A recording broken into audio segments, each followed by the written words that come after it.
Assalamualaikum. So hari ni saya nak bercerita sedikit lagi keajaiban yang saya telah alami pada hari ke-6 lah.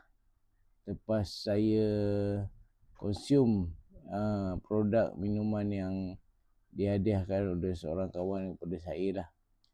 So ini merupakan tempat saya solat lah. Dia sofa L dan saya pun tidur di sini lah sebab biasalah kami ni B40. Lepas tu anak ramai. Habis penuh dah, full book bilik. Jadi saya dan wife saya lagilah tidur di atas lantai. So saya cuma tidur atas sofa ni lah.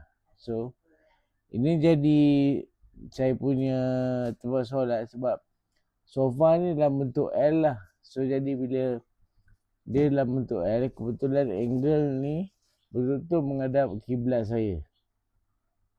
Jadi saya selesa duduk di sini lah untuk solat. So kalau dulu saya memang solat duduk lah. Tapi alhamdulillah mungkin ada yang dah tengok video saya. Basically sekarang saya dah solat berdiri dah. Untuk keempat rakaat alhamdulillah.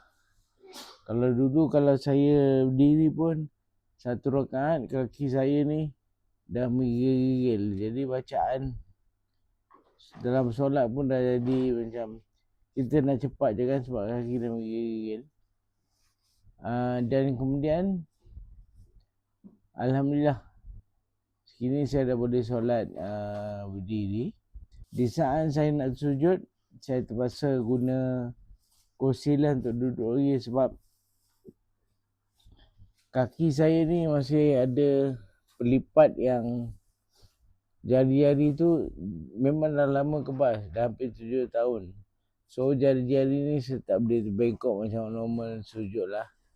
Dan alhamdulillah juga dulu kalau saya boleh berdiri pun 1-2 rakaat, setiap kali bila saya nak bangun berdiri balik, saya terpaksa letakkan kedua belah tangan saya ni untuk tampung kenaikan saya dah.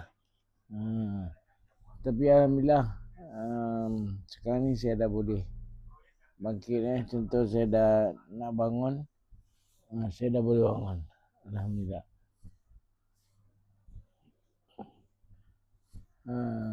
Okay.